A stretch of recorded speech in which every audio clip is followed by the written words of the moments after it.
Hello everyone, আসসালামু আলাইকুম। কেমন আছেন সবাই? আই হোপ সবাই অনেক বেশি ভালো আছেন। আলহামদুলিল্লাহ, আমিও আমার পরিবার পরিজন নিয়ে ভালো আছি। এই তো প্রতিদিনের মতো আবারও একটু নতুন লাইফস্টাইল ব্লগ নিয়ে এসেছি আপনাদের মাঝে। আশা করি আজকের ব্লগটা আপনাদের অনেক বেশি ভালো লাগবে। সকালবেলা ঘুম থেকে উঠে অফ ক্যামেরাতেই আজকে রুটি বেলে নিয়েছি। আর আমার বাসায় কিন্তু রুটি পরোটাটাই বেশি করা হয়, কারণ আমার কাছে কিন্তু রুটি অনেক বেশি পছন্দের একটা জিনিস। যদিও আমি অন্য কোনো খাবার দিয়ে আসলে সকালে নাস্তা করি না, বা রুটিটাই আমার কাছে অনেক বেশি ভালো লাগে। তো যাই হোক, আজকে সকালে নাস্তা এখানে রুটি পরোটা করে নেব। কিছুটা রুটি ছেঁকে নেব আর কিছুটা তেল দিয়ে আর কি পরোটা করে নেব আমার ছেলেদের জন্য। আমার ছেলেমেয়েরা আসলে তেল ছাড়া রুটি ভাজা খেতে চায় না, তো যার কারণে আর কি ছেলেমেয়েদের জন্য এখানে তেল দিয়ে পরোটা ভেজে নিয়েছি, আর আমার হাজব্যান্ড আর আমার জন্য তেল ছাড়া রুটি ছেঁকে নিয়েছি। তা অফ ক্যামেরাতে সেমাই রান্না করে নিয়েছি। আজকে সকালের নাস্তায় জাস্ট সেমাই দিয়ে রুটি আর কি, আর কলা আছে, আগের দিনে কিছুটা তরকারি আছে। তো সবাইকে কিন্তু অফ ক্যামেরাতে নাস্তাটা দিয়ে দিয়েছি। তো সবাই খাওয়া দাওয়া প্রায় শেষ, এখন আমি আর কি নাস্তা করে নেব। তার জন্য আর কি এখানে আমার জন্য 2টা রুটি, একটা কলা আর সেমাই নিয়ে নিচ্ছি।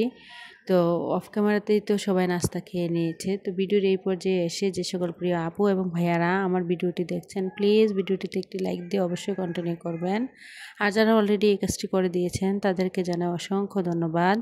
আর যারা আজকেই আমার চ্যানেলে নতুন জয়েন হয়েছেন, ভিডিওর কোনো অংশ যদি এতটুকু আপনাদের ভালো লেগে থাকে তাহলে প্লিজ ভিডিওটিতে একটি লাইক দিয়ে চ্যানেলটি সাবস্ক্রাইব করে পাশেই থেকে যাবেন। পাশে থাকা বেল বাটনের অল অপশনটি প্রেস করে দেবেন, যাতে করে আমি কোনো নতুন ভিডিও ছাড়ার সাথে সাথে আপনাদের কাছে নোটিফিকেশন চলে যায়, কারণ ইদানিং আমার ভিডিওতে ভিউজ লাইক একদমই হতে চায় না। তো যাই হোক, সকালে নাস্তা খেয়ে অফ ক্যামেরাতে প্লেট বাটিগুলো ধুয়ে নিয়েছি। তো অফ ক্যামেরাতে কিন্তু আজকে অনেক কাজ করে নিয়েছি, সংসারের প্রায় বাসার সব কিছু গুছিয়ে নিয়েছি। তো যাই হোক, আজকের ভিডিও টাইটেল এবং থাম্বনেল দেখে হয়তো বুঝতে পেরেছেন আমার স্বামীর অল্প ইনকামে অল্প আয়ে আমি যেভাবে সারা মাসের বাজেট প্ল্যানিং করি, তাই আর কি আজকে আপনাদের মাঝে শেয়ার করব। আর একদিন কাজ করে কিভাবে পুরো মাস রিল্যাক্স ফিল করি তাও আজকে আপনাদের মাঝে বলবো। তো যাই হোক, এই যে দেখতে পাচ্ছেন এখানে কিন্তু মশলা বাজার, প্রায় আমার বাসায় কিন্তু প্রায় অনেক বাজার মানে মশলা বাজার আর কি ফুরিয়ে গিয়েছে। এখানে জিরা, তারপরে এলাচ, দারচিনি, তেজপাতা এগুলো আনা হয়েছিল আর কি। তো জিরাগুলোকে ব্লেন্ড করব। আমার কিন্তু সব ধরনের মাছ তরকারি বা তেলের তরকারিতে জিরা ছাড়া চলেই না, আমি কিন্তু জিরার গুঁড়াটা একটু বেশি খাই। তো যাই হোক, মশলাটা কিন্তু আমার একটু বেশিই লাগে। তো সব মশলা যেহেতু শেষ হয়ে গিয়েছে, আপনাদের ভাইয়া এখানে সব ধরনের মশলা নিয়ে এসেছে। এখানে কিন্তু 500 টাকার আর কি এই যে মশলা ছিল জিরা ছাড়া। তো সবগুলো মশলা আমি এক এক করে আর কি সবগুলো ঝাড়ে রিফিল করে নিচ্ছিলাম। আসলে মশলাটা দেখা গিয়েছে এক মাসের মধ্যে যদি একদিন আনা হয়, দেখা গিয়েছে আমার প্রায় 2 থেকে 3 মাস চলে যায়। তো আমার কিন্তু দেখা গিয়েছে একদিন কষ্ট করে রাখলে দেখা গেছে প্রায় আমি 1 থেকে 2 মাস রিল্যাক্সে খুব সুন্দরভাবে আর কি রিল্যাক্স ফিল করতে পারি। যে জিরা দেখতে পেয়েছেন, জিরাটাও নিয়ে এসেছিলো হাফ কেজি আর কি। তো হাফ কেজি জিরা কিন্তু প্রায় আমার 6 মাস চলে যায়। তো জিরাটা রোদে দিয়ে এসেছি, রোদ থেকে এনে আর কি আমি ব্লেন্ডার করে ফেলবো। অনেকে আছে দেখা গিয়েছে আগুনের তাপে দিয়ে টেলে তারপরে আর কি জিরা গুঁড়া করে। তো বাইরে যেহেতু ইদানিং প্রচুর পরিমাণে রৌদ্র হচ্ছে, তো ভাবলাম যে রোদে দিয়ে রোদ থেকে এনে সাথে সাথে যদি জিরাটা আসলে মানে গুঁড়া করা হয় তাহলে কিন্তু খুব সুন্দরভাবে গুঁড়া হয়ে যায় ব্লেন্ডার আর কি, গরম যেহেতু থাকে জিরাটা। তো এই যে দেখতে পাচ্ছেন আমি কিন্তু বাইরে থেকে এত রৌদ্র থেকে এনে সাথে সাথেই কিন্তু জিরাটা গুঁড়া করে নিয়েছি। আর এখানে কিন্তু বয়মের মধ্যে আর কি ঝাড়ের মধ্যে ভরেও নিয়েছি। প্রায় কিন্তু আমার এই যে দেখতে পাচ্ছেন 6 মাসের মতো চলে যাবে হাফ কেজি জিরা আর কি। তো যাই হোক, ভিডিওর মূল টপিকে আসি। আসলে আমরা যারা মধ্যবিত্ত আছি, বাজেট প্ল্যানিং বলতে আমরা অনেকেই ভাবি যারা বড় লোক, যারা অনেক টাকার মালিক তারাই শুধু আসলে বাজেট প্ল্যানিং করতে পারে। আমার হিসেবে কিন্তু না, আমরা যারা গরিব, মধ্যবিত্ত, যারা নিম্নবিত্ত, যাদের অল্প আয়, আমি মনে করি তাদের কিন্তু সবচেয়ে আগে বাজেট প্ল্যানিং করে সংসার চালানো উচিত। কারণ যাদের সংসার চলে দেখা গিয়েছে তাদের সবচেয়ে বেশি আসলে বাজেট প্ল্যানিংটা করা উচিত। কেন আমি বলি, বড়লোকদের কিন্তু অনেক আহামরি টাকা থাকে, তারা কিন্তু হিসেব না করে চললেও কিন্তু কোনো সমস্যা হয় না। তবে আমাদের মতো যারা মধ্যবিত্ত ও নিম্নবিত্ত আছে, সংসার চালাতে গিয়ে কিন্তু এখন বর্তমান সময়ে এসে জিনিসপত্রের যেই দাম, আমরা কিন্তু সব কিছুতেই হিমশিম খেতে হয়। তাই আমাদেরকে অবশ্যই প্রতি মাসে আমি মনে করি কি মাসের শুরুতেই একটা বাজেট প্ল্যানিং করে নেওয়া উচিত। বাজেট প্ল্যানিং করে আপনি সংসার যখন চালাবেন, দেখবেন আপনার সংসার কিন্তু খুব অল্প টাকার মধ্যেও কিন্তু খুব সুন্দরভাবে আপনি আপনার সংসারটাকে চালাতে পারবেন। তো আমরা কিন্তু যারা মধ্যবিত্ত আছি, একটা টাকা খরচ করতে গেলেও কিন্তু হিসেব করে চলতে হয়। তবে আমার স্বামীর যেহেতু অল্প ইনকাম, আমি যেভাবে বাজেট প্ল্যানিং করি সেটাই আর কি আজকে আমি আপনাদের মাঝে শেয়ার করব। বাজেট আমি কিন্তু দুইভাবে করে থাকি। একটা হচ্ছে প্রয়োজনীয় একটা বাজেট, আর অপরটা হচ্ছে অপ্রয়োজনীয় একটা বাজেট। প্রয়োজনীয় বাজেট বলতে আমি মানে বুঝতে পারি যে সারা মাসে সংসার খরচ, ঘর ভাড়া, বাসা ভাড়া, current bill, gas bill, wifi bill, চাল ডাল, তেল নুন, মাছ মাংস, এগুলা কিন্তু আমাদের নিত্যদিনে প্রয়োজনীয়। এগুলো ছাড়া কিন্তু আমাদের একদিনও চলে না। এগুলো হচ্ছে আমাদের প্রয়োজনীয় বাজেট মানে প্ল্যানিং। আর অপ্রয়োজনীয় বাজেট হচ্ছে আমি মনে করি সেটা হচ্ছে যেমন মাসে ২-১ বার কোথাও ঘুরতে যাওয়া, রেস্টুরেন্টে খেতে যাওয়া অথবা শপিং করা, বাসার সংসারের জন্য কোনো কিছু কেনাকাটা, এগুলোকেই আমি বলব অপ্রয়োজনীয় বাজেট।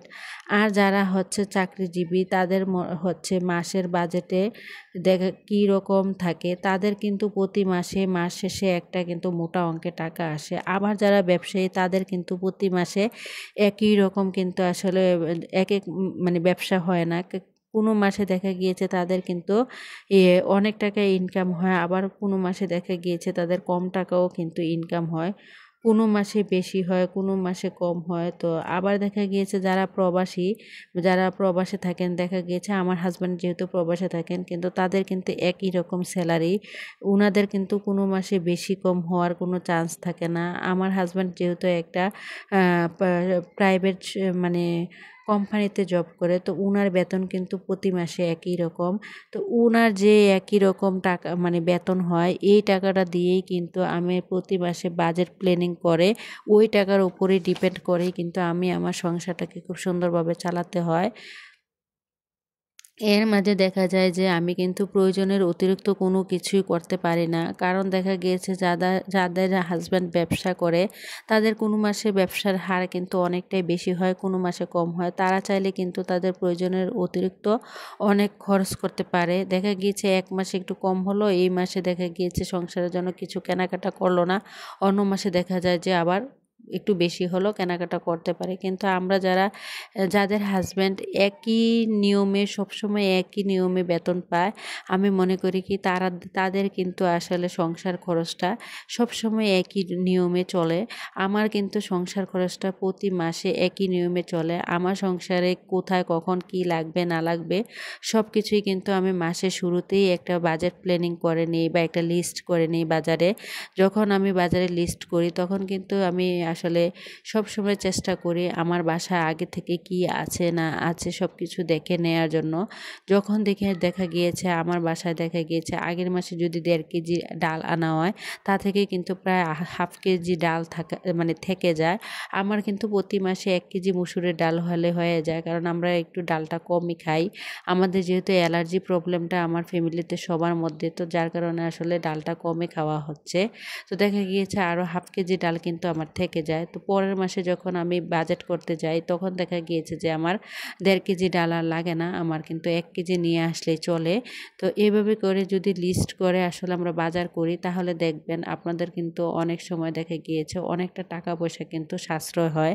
আবার দেখা গিয়েছে আমি যখন মাছ মাংসের বাজার করি, তখন প্রতি মাসেই কিন্তু আমি চেক দিই আমার ফ্রিজে কি আছে না আছে, মাছ কতটুকু আছে, মাংস কতটুকু আছে। তা থেকে যদি আমি ধরেন 2 দিন বা 5 দিনের যদি মাছ মাংস পাই। তো ওই 5 দিন বাদ দিয়ে মাসের যে আর 25টা দিন থাকে, ওই 25টা দিনের জন্যই আর কি আমি বাজেট প্ল্যানিং করে মাছ মাংস কিনে আনি। আর সেগুলা দিয়েই কিন্তু খুব হিসেব করে সুন্দর করে আমি আমার সংসারটাকে চালানোর চেষ্টা করি।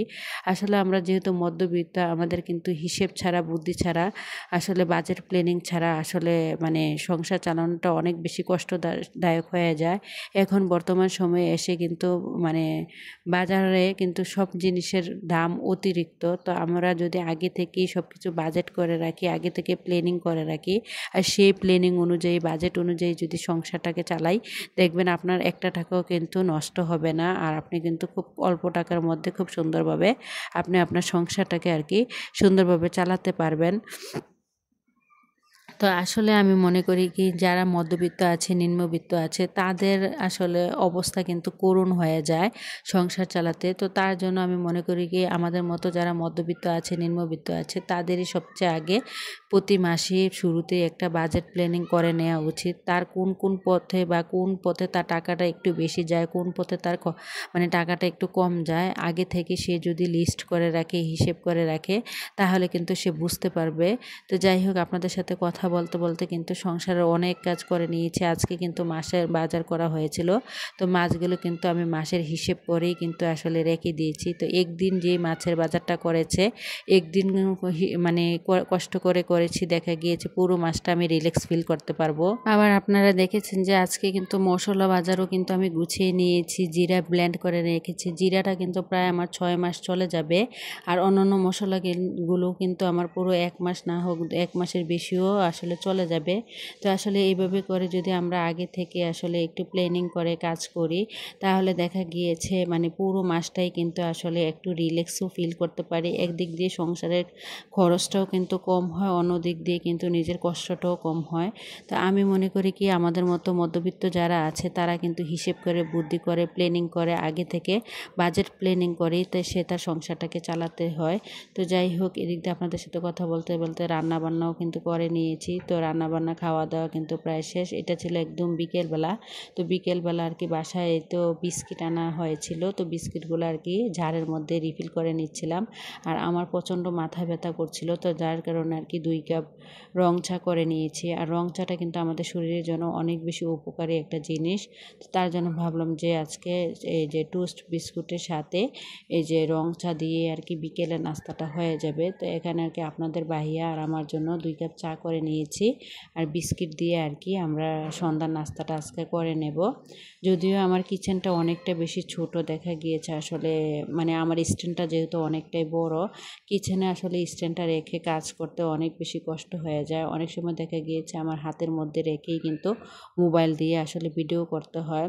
তবে ইচ্ছে আছে একটা ছোট্ট স্ট্যান্ড নেব, তো ছোট্ট স্ট্যান্ডটা নিতে পারিনি। আর মাছ ধোয়ার সময় আমি কিন্তু বারবার আমার হাতের রিংটা দেখিয়ে দিয়েছিলাম। একটা আপু আমাকে কমেন্টস করেছিল, আপু খুব কাছ থেকে তোমার রিংয়ের ডিজাইনটা দেখিয়ে দিও। তার জন্য আর কি খুব কাছ থেকে আপুকে রিংয়ের ডিজাইনটা দেখিয়ে দিলাম। জানি না আপুটা আজকে আমার ভিডিওটা দেখবে কি না। তো যাই হোক, আজকে আর কি এখানে সন্ধ্যার নাস্তা রেডি করে নিয়েছি। ভিডিওটা এই পর্যন্তই। সবাই ভালো থাকবেন। খুদা হাফেজ। আসসালামু আলাইকুম। আর আমার ভিডিওর কোনো অংশ যদি আপনাদের ভালো লেগে থাকে, অবশ্যই ভিডিওটিতে লাইক দিয়ে চ্যানেলটি সাবস্ক্রাইব করে পাশেই থেকে যাবেন।